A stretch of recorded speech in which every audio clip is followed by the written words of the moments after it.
Allen Lund Company wishes all the owner-operators out there a Happy New Year.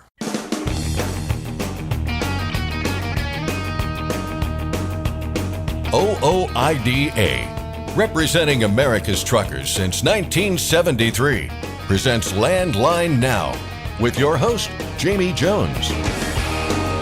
It seems like you can't turn on the news or hop on social media without seeing yet another company dealing with a cyber attack.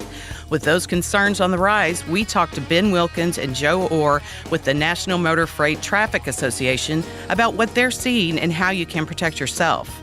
Express lanes are growing in popularity in urban areas to relieve congestion.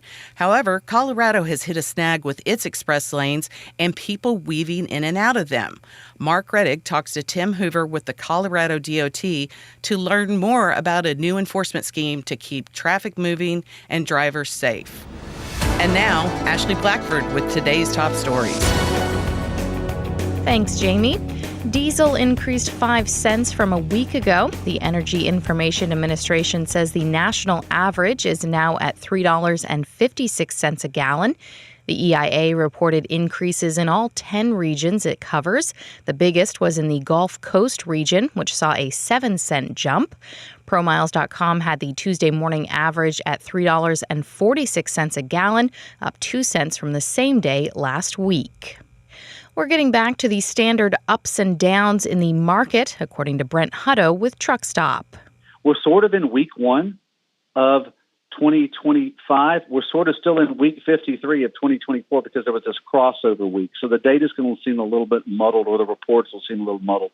But the good thing is that rates have increased a bunch. Overall, you're looking at right center of the market right now about $2.34. Remember, that's the posted rate.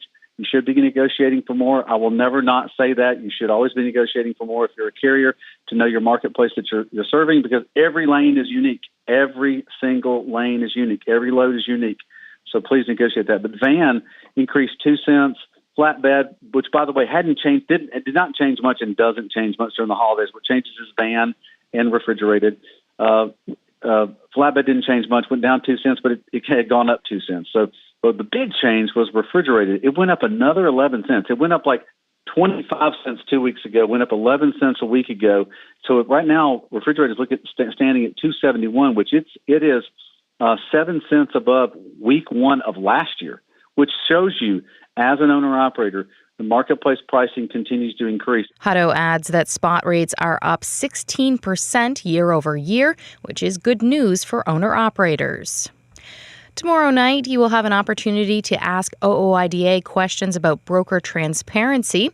The Owner-Operator Independent Drivers Association is hosting a fireside chat to encourage truckers to voice their support for a proposal that would improve broker transparency regulations.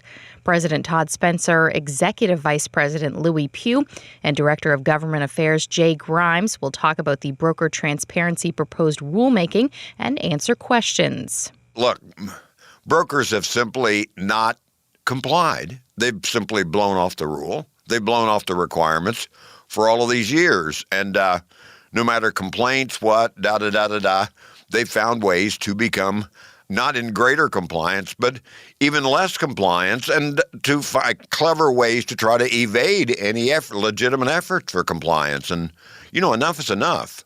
All of these issues came to a head 4 years ago because of COVID and because of COVID's impact on what was going on with trucking and with truckers. And, we watched truckers go to D.C. out in front of the White House. And the issue that they were there focused specifically on was the lack of transparency in the relationships that they had between carriers and brokers. And it's, look, over 4 decades, it's time for some compliance. And this is our effort to, in essence, elevate the issue and get the agency to take some real steps to remedy this issue. Again, asking for transparency is not asking for a lot. The online meeting will take place at 7:30 p.m. Central on Wednesday, January 8th. For a link to register for the fireside chat, you can visit landline.media. Representative Mike Johnson of Louisiana has been reelected as Speaker of the House. The Owner-Operator Independent Drivers Association congratulated Johnson on the vote and encouraged the congressman to advocate for pro-trucker legislation. OOIDA President Todd Spencer said the association looks forward to working with him in advancing key priorities of small business truckers across America, especially expanding truck parking. Spencer added that OOIDA is confident in the leadership of Speaker Johnson and the bipartisan pro-trucker coalition in Congress to get the job done and pass truck parking legislation. The week between Christmas and New Year's was a busy one for U.S. Customs and Border Protection officers at the World Trade Bridge in Laredo, Texas. According to a press release, officers seized drugs in 2 different seizures that totaled $6.3 million in street value. The first seizure happened on December 27th when a freightliner hauling a commercial shipment of roof sealant buckets was referred for a canine and non-intrusive inspection. CBP officers discovered about 30 pounds of alleged methamphetamine with a street value of $266,452. The second seizure happened the next day on December 28th. Officers discovered 2,708 pounds of alleged marijuana in the trailer of a commercial shipment of mechanical appliances. This had a street value of $6,058,468. CBP seized the alleged meth and marijuana, and Homeland Security Investigations special agents are investigating the seizures. 3 plow truck drivers are being thanked by law enforcement after they sprung into gear and helped stop a man who was leading police on a chase.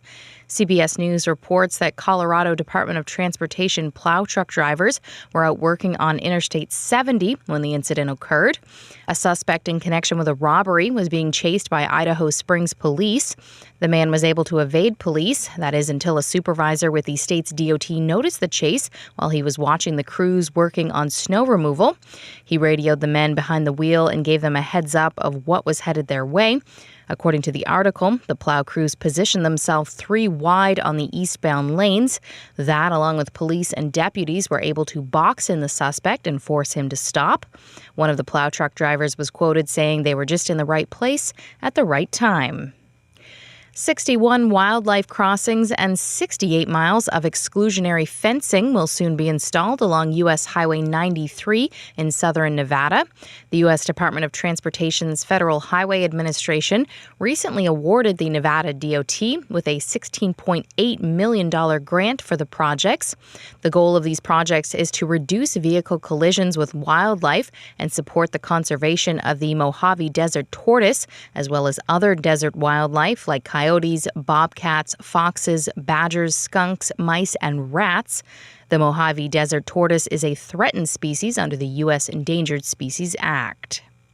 And finally, a tutu-wearing spider monkey is back home after it was rescued on the side of Highway 21 and Highway M in Jefferson County, Missouri.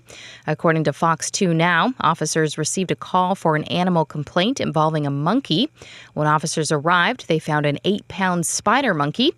According to the article, the monkey escaped from a nearby home where it was staying.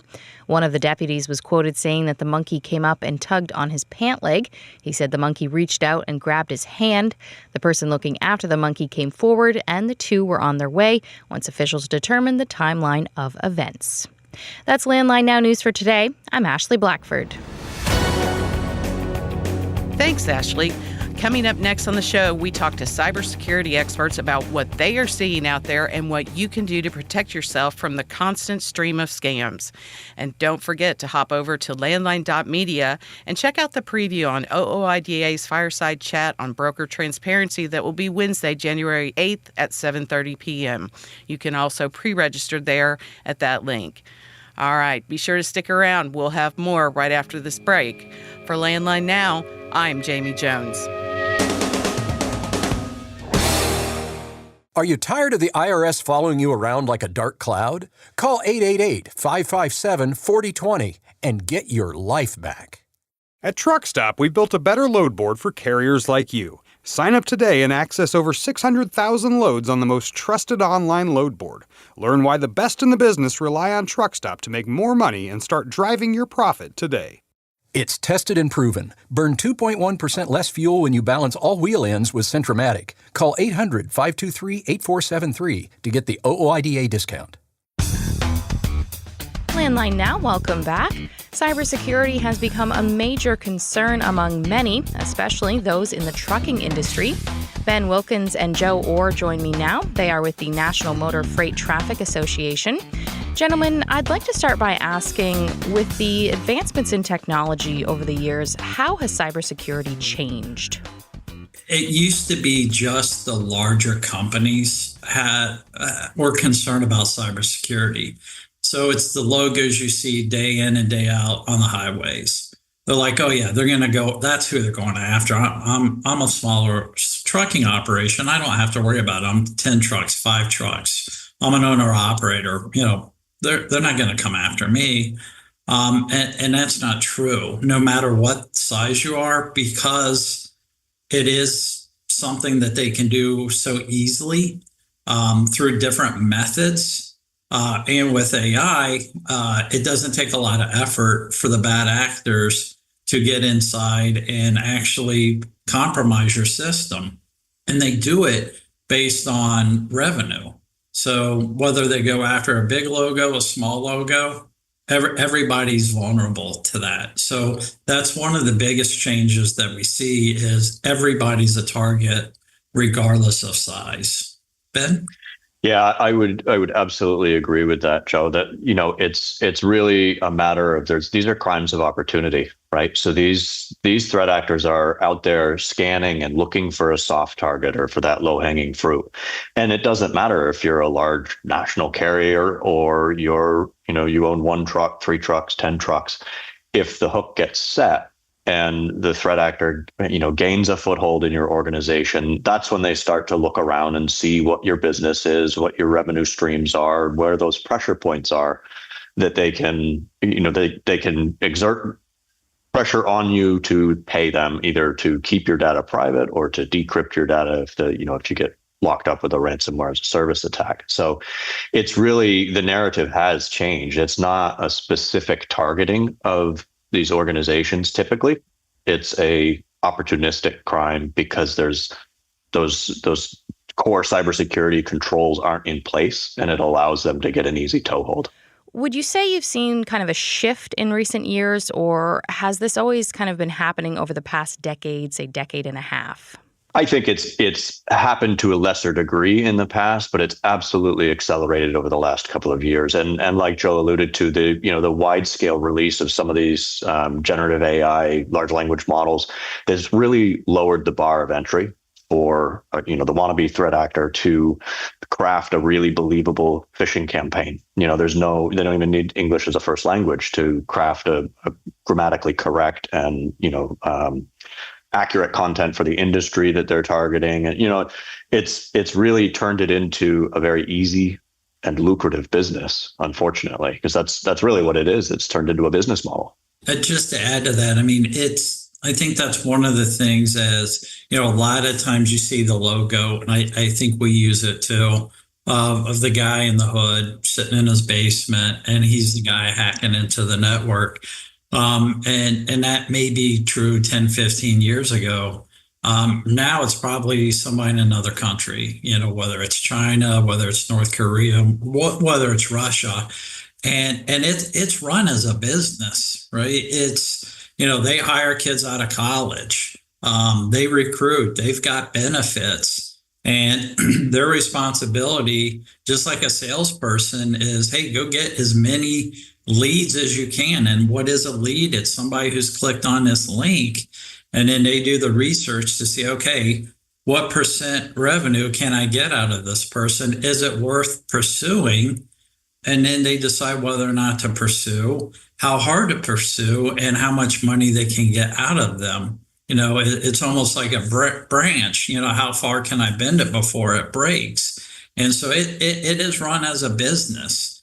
And we, cyber and cargo theft, there's cyber within cargo theft. So it's the same thing with cargo theft. It's, it's not the cops and robbers stopping the trailer. it is being run as a business. And so the more sophisticated the business is, the smarter these guys are, the more organized they are, the harder it is to stop them, and the better we have to be, and the more educated that we have to be. Now, in the transportation industry, specifically in trucking, what kind of security risks have you seen for truck drivers and owner-operators? Joe, I'll jump in on that one. Okay. So as a driver, and this is kind of near and dear to me because I started in transportation as a driver many, many moons ago. And so one of the things that we need to keep in mind when we're speaking about cybersecurity concerns with the drivers and owner operators is, understanding that, just because there's free Wi-Fi doesn't mean that you want to use it necessarily, or you at least need to take some extra precautions if you're going to be using a free Wi-Fi network. Going in and out of different maintenance shops, right? Understanding that there are risks involved with a technician connecting a diagnostic device to your truck. Knowing to ask those questions and pick reputable maintenance facilities if you don't have a regular place that you're going, because if that device is also then going out and connecting on the internet, then it could potentially be, a threat vector for your truck. But then, it's also understanding what are the legitimate communication channels that your trading partners are going to use. So if you're taking brokered freight, understanding, does that broker communicate via email only, or do they communicate through a proprietary app or a text message? And then understanding how to handle and respond to out-of-channel communications, right? So that should be a red flag. If you always deal with this broker, even maybe over the phone, and then all of a sudden you get a text that says, there's been a change with your load, click here for details, that needs to be a red flag as the driver to say, well, wait a minute, that smells a little off to me. And take a second and make that phone call to your trusted contact and say, hey, did you just send me a text with a change to my load? Because we see that as a means of compromise. Is they'll spoof or create a very, very similar domain to the broker that you're working with. So you click a link that appears legitimate. It'll even have the right branding. It will have information about the load or where you're going or a new destination. And so unfortunately, that can be a step into a theft situation, a cargo theft situation, where maybe you're redirected to a cross-dock facility because there's a change to the load, with my air quotes here, when in fact you're being redirected to the criminal's cross-dock facility, or one that they're facilitating, to actually steal the load off the truck when you think you're really carrying it to the new destination. So really, it's about educating what the risks are. And that we all have to take a minute to think through, is there any red flag here? Just, is this expected behavior? And I think just understand that it can happen to you. And, while the investment doesn't have to be significant, nobody expects an owner operator to have a huge, or have a cybersecurity team, or have a huge IT team. You do need to be cyber aware, and there's some things you can do from a hygiene perspective. Ben mentioned the open Wi-Fi. There's things that you can do, but make sure that you are going through some cyber training. Also, make sure there's some hygiene that you're going through. So, it's just like things that you do on the truck itself. As far as maintenance, there's maintenance that you should do, or steps that you can follow from a cybersecurity perspective, just like the maintenance on your vehicle. I'm curious, as far as recommendations or advice, if someone does click on something that's suspicious or they feel like their information may have gotten out, what do you recommend they do? So I think, number one is making sure that you have a way to just run some checks on your device, right? And unfortunately, once Pandora's box is open, once our data is out there, there was a breach recently where I think it was something on the order of 50 million Social Security numbers included in a breach. So, we have to kind of operate on the assumption that our data is going to get breached in one way or another, whether it's through a healthcare provider or an insurance provider or previous employer, or any number of possible ways. So you can't really recall the information, but you can you can restore from a trusted copy of your data. You can multi-factor authentication. So if your account credentials have been compromised, you can make sure that you put new passwords in place, add in multi-factor authentication. So just the credentials themselves aren't enough to get into the account. And then, it's about, I hate to say it's about preventing in the first place, because your question was specifically, what do you do after the fact? But if you think about minimizing the amount of information that's available to, just because you can store information somewhere doesn't mean necessarily that you want to. That makes sense. Yeah, and then there's also if it's a situation that's ongoing, the CISA, the Critical Infrastructure Security Agency, has resources available to assist. You can contact them directly, and then if it's a fraudulent payments or anything on the financial, like ransom kind of situation, contacting your local FBI cybercrimes division, because they can actually come in and assist and involve Secret Service to try and track Bitcoin payments and things like that.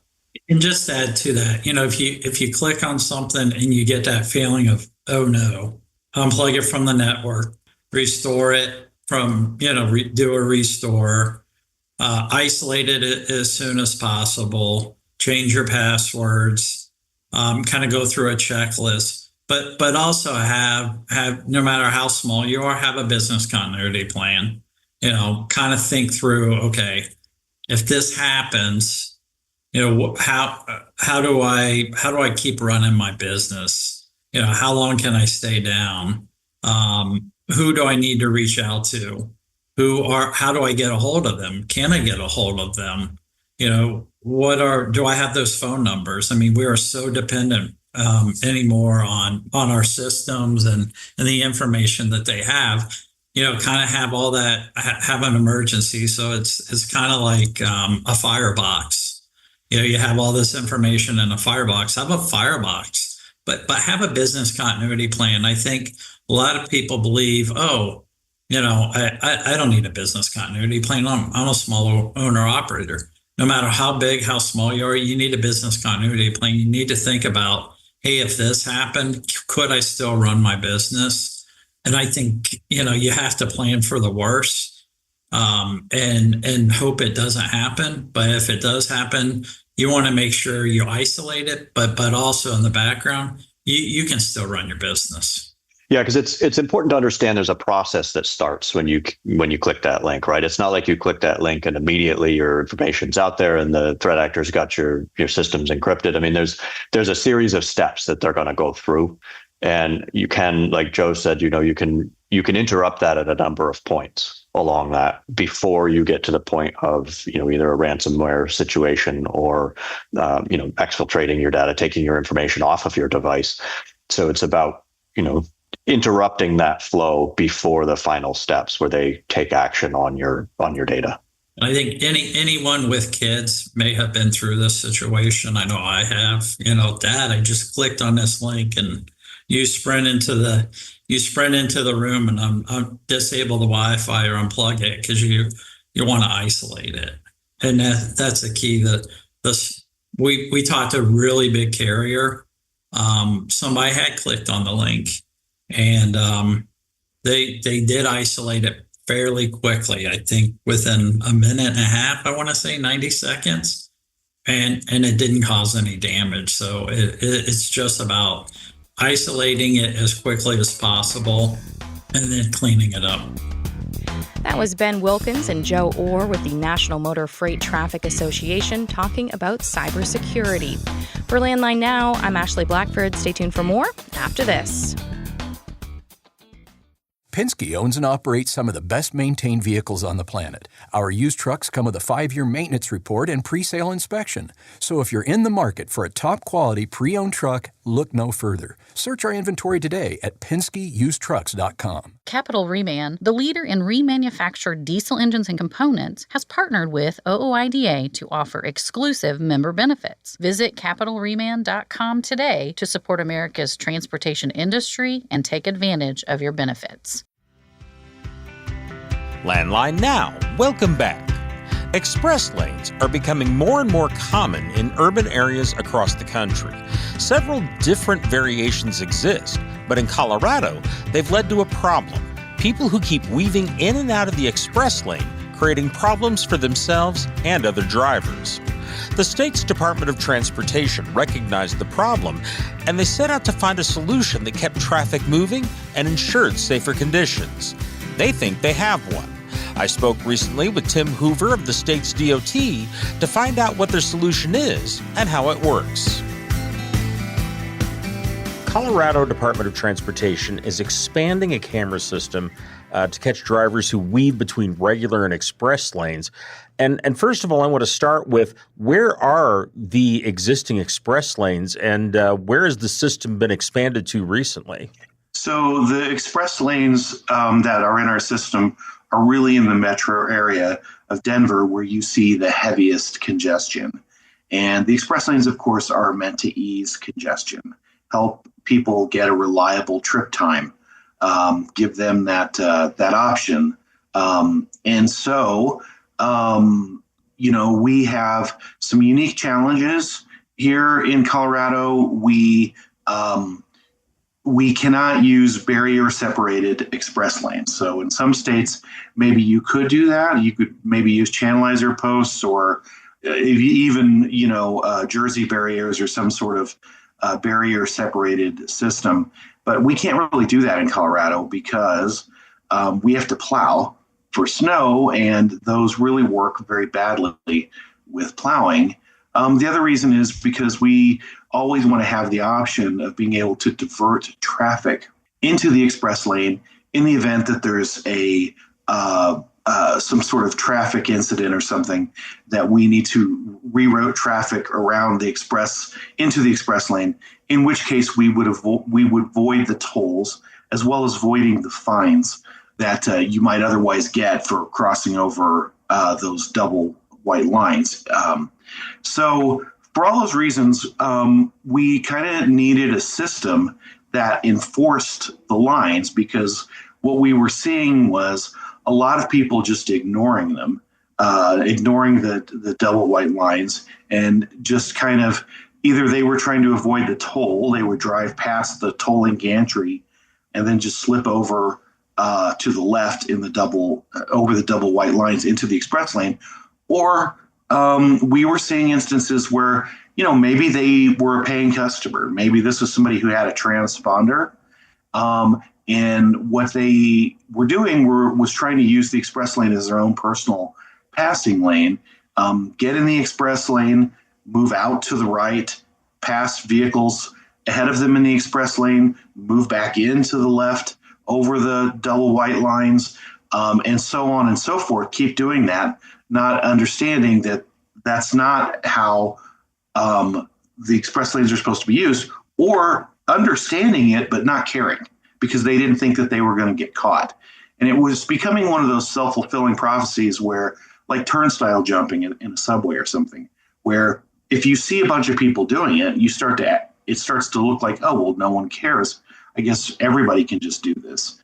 And then, of course, you get a bunch of people, you're creating hazards. You've got rear end accidents that are happening. You've got sideswipe accidents that are happening, not to mention the fact that you get a lot of traffic in the express lane that didn't pay the toll and basically are slowing down the lane. So it is sort of defeating the purpose of the lane, which is to manage the capacity of the traffic. So for all those reasons, we were basically looking around, and we sort of ran into, in kind of a serendipitous situation, ran into this company called Blissway that was developing technology.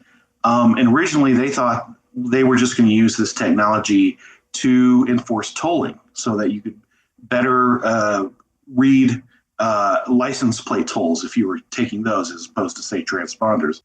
And then it turns out we recognized that the technology would be excellent for enforcing our weaving problem. And so we did a 2-year pilot project with them where they refined their systems. They had to test it in the mountains in Colorado, which is, you see very, very harsh conditions. either extreme cold, followed by high sunlight, so heavy freeze thaw conditions. And we knew that if it could survive up there, it could survive anywhere. So we deployed in 2023. We deployed it on 3 roads. We deployed it on the I-70 mountain express lanes running from Idaho Springs up to Empire. That's a really huge recreational corridor and so forth. And we have different challenges there. In that express lane area, those lanes are technically peak period shoulder lanes, as classified by the FHWA. And hence, they don't have the double white lines. They have just a solid yellow line, because when they are closed, and these are the only express lanes in our system that actually do close, they are used as shoulders for breakdowns. And so you can imagine the situations that we have where the express lane would be closed because, let's just say it's a Wednesday or something. Usually they're open for just weekends and holidays, right? So it would be closed, but there would be people driving in it illegally. And you're just begging for an accident if somebody's broken down, trying to change a flat tire or what have you. The other thing is that they're very narrow compared to regular highway lanes. So they're a couple feet short, I want to say, of being a proper highway width. So you can't really have heavy trucks, RVs, trailers, that sort of thing in there. And we were seeing a lot of that too. Sometimes we'd see violators do all 3 things at once. Drive an 18-wheeler through there when it's closed. So we really needed enforcement, and this mechanism allowed us to do it. We opened them there. Then we opened them on what you might call more regular standard express lanes, C-470 in the South Metro area, and then I-25 North. That's the northern segment of I-25. If you think of I-70 as kind of the dividing line between I-25 North and I-25 South, the I-25 North portion north of Denver, we started them there. That was an area where there had been a lot of crashes. And the good news is that the system works so well that it brought down violations by 80%. And we think that we'd like to believe that we can bring them down even more. We have now a robust marketing campaign, thanks actually to the fine revenue itself. We've been able to turn that back around and try to have a heavy marketing campaign. And we're doing that as we're expanding the program into these new lanes. So just as of January 1st, we launched this program on what we call the I-25 South Gap area. This is an area in the far south metro of Denver that runs in Douglas County, and it runs almost all the way to Colorado Springs. And we launched it there. We launched it on US 36, better known as the Boulder Turnpike between Denver and Boulder. And then we launched it on Central 70. Central 70 runs from I-25 in Denver east to Chambers Road, so out past the airport exits. And that is a heavy congested area. And so we have this system now working on all of the parts of our express lane system that are open for tolling. We're still building a few segments up north on I-25 that have not opened for tolling. I'm kind of curious about how bad or widespread the problem is. And what I mean by that is how many vehicles or what percentage of vehicles are doing this, in particular the weaving maneuver back and forth. That's kind of the main thrust of this program. Interestingly, it's as a percentage, it's not that much. So even before we started enforcement, 90+% of drivers were following the rules and not doing that. The problem, though, is that even if you have a relatively small number of vehicles doing it, when you just consider the massive volume of cars and other vehicles on the road itself, the numbers are still pretty big. So we now have cut that way down. So it's under about 3% of vehicles that are doing it. Here's the other interesting thing is so, obviously we flicked on the equipment in these new corridors that we just activated. We flicked on the equipment weeks and months before we actually went live with enforcement, right? And just to see what the volumes of violators were looking like. Well, interestingly, the number of violators, the proportion of violators, was actually lower than the proportion of violators that we had when we first started this program on those original corridors. And we can only assume that the reason for that is because the word had gotten around, a lot of word of mouth had gotten around, social media, what have you, that this system was out there and that you needed to stop crossing those double lines. And of course, on all of the corridors that we've opened with this enforcement, we give a 30-day warning period. So, for example, on this latest group of corridors where we are enforcing this, we gave a 30-day warning in the month of December. Basically said, hey, come January 1st, we will start giving out tickets. But for this month, you're going to get warnings. So if we see you do this, we'll issue you a warning. The warning goes to the registered owner of the vehicle. So it goes in the mail there. And so far we've had somewhere it's just south of 30,000 warnings. It sounds like a lot, but it's actually, fortunately it's actually less than we otherwise would have had, thanks in large part because the word had gotten out. And then, of course, once enforcement starts, we expect those numbers to go down significantly because people will know enforcement's starting. And I wish this weren't the case, but it is. When those fines start going out, that really brings down the numbers.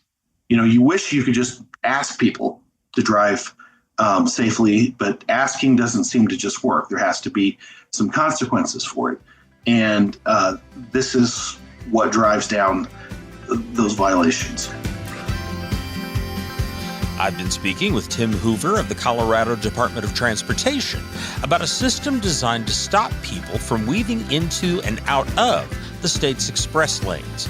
We'll be back in just a moment with more of that conversation. Meanwhile, you can learn more about the state's express lanes at the website expresstoll.com. Again, that website is expresstoll.com. You can find a link to that and all the website links, email addresses, and phone numbers we mention on the show at our website, landlinenow.com. Just click on the headline or photo at the top of the page. We'll be back in just a moment with more of that conversation. I'm Mark Reddick, and this is Landline Now.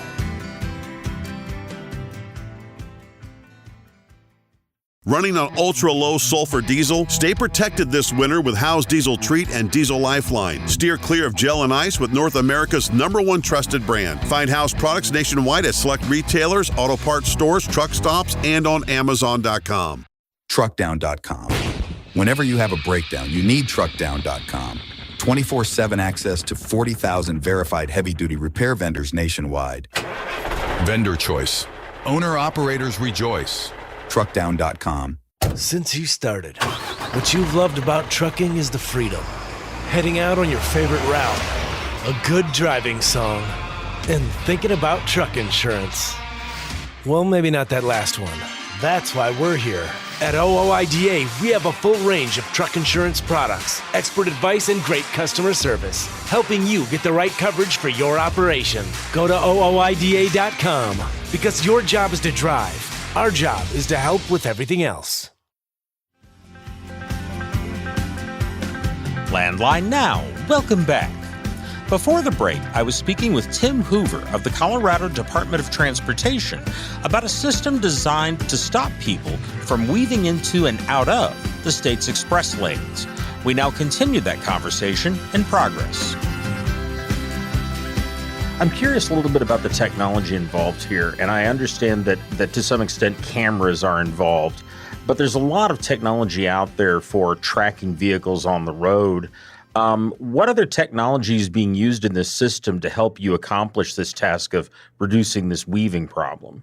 So we use cameras, and the cameras alone sound a little unremarkable, but I have to hand it to Blissway for developing cameras that could be solar powered, that could communicate with each other and a central hub, and could survive in these horrific, weather conditions.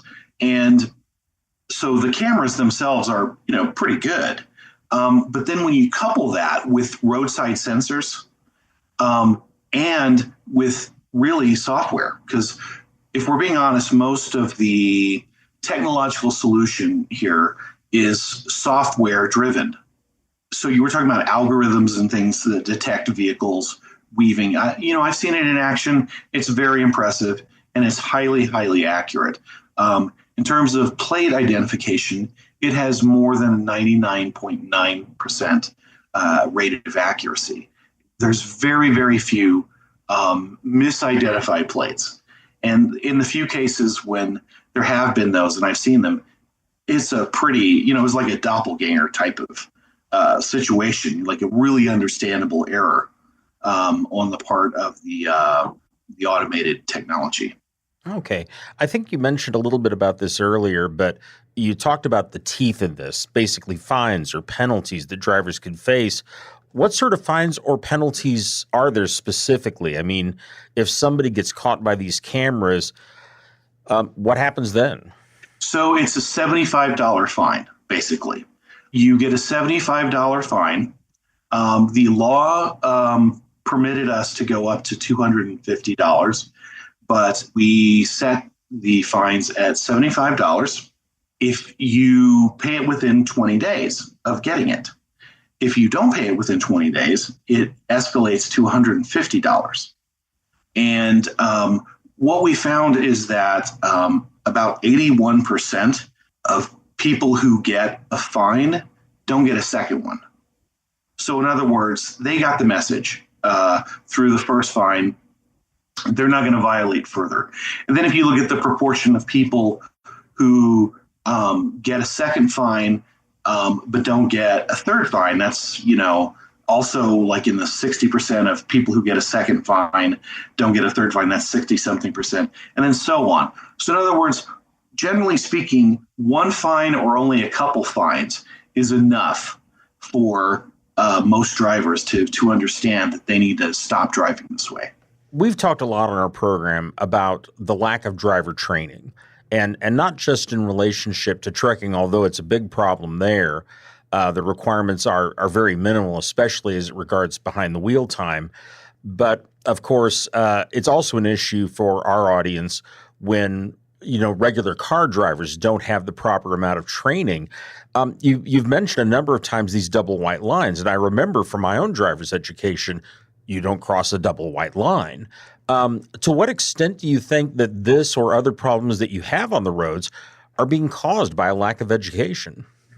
Well, I'm not an expert on what the law requires insofar as driver education for four-wheelers. I want to say that with my kids, there was, a period of, I forget what it is, like you turn 15 and then you're allowed to drive with an adult to get that while you've got that permit. And then when you're 16, I want to say you can't drive, you can only drive with maybe one other person, and then that person has to be a licensed driver. I don't remember exactly, but we certainly have a graduated driver's license law. I think there possibly could be better driver education, but I also think that enforcement is really a big deal, because if you're taught that these are the rules but then you observe a huge number of people flouting the rules, it would be, I would put it like turnstile jumping or jaywalking, right? So if you see everybody else doing it, it must be okay, right? And so that's kind of the thing is there has to be enforcement. And the job was just too massive for law enforcement to take on in any meaningful way, right? There were just too many violators. If they see somebody directly doing it, they can sure go after them, but it just was a massive job, and they couldn't really honestly be expected to make a real dent in it from enforcement. So that was where this automated enforcement came in.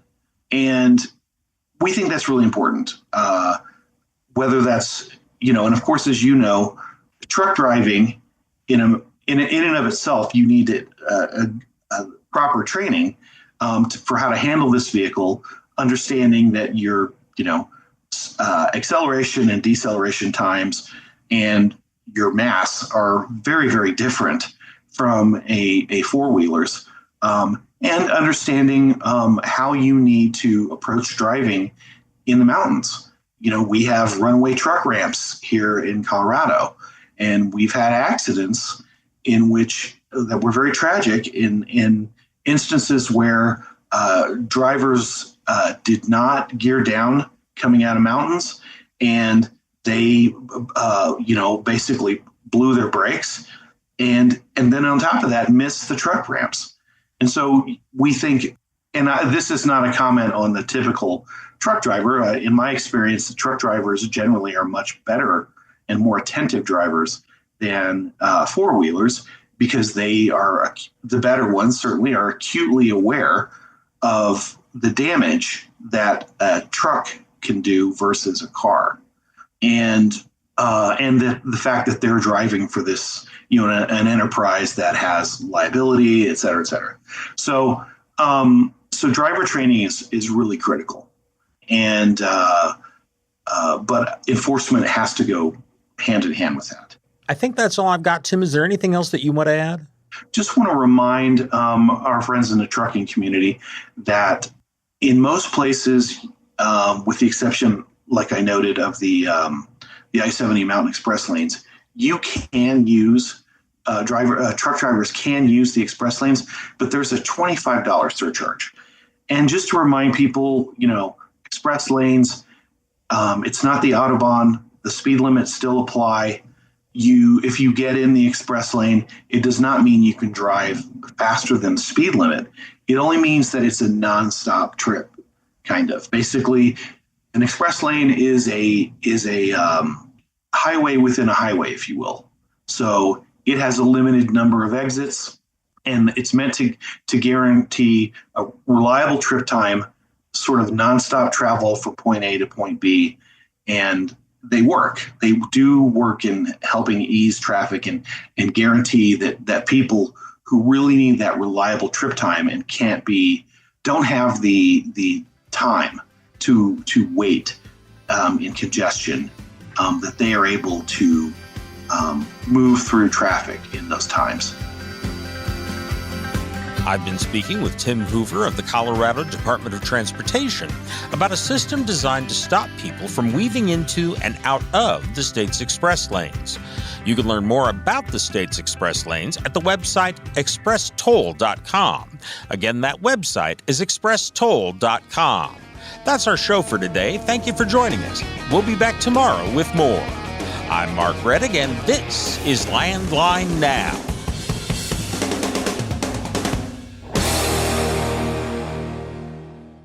Thanks for listening. Be sure to like and subscribe. If you want more content, go to landline.media to get updated news, information, and archived editions of our show. Once again, that's landline.media. I'm a dad, a son, a husband, wife, I'm a writer, photographer, I farm, I'm a veteran. I love old cars, fishing, my kids, Chrome, and I am a professional truck driver. And together we are OOIDA. OOIDA was founded by truckers to stand up and speak on behalf of truckers. We've done that by combining the individual voices of our members into a single, powerful voice. Protecting your interests, defending your rights. Join us! Make your voice heard. Join OOIDA, the Owner-Operator Independent Drivers Association.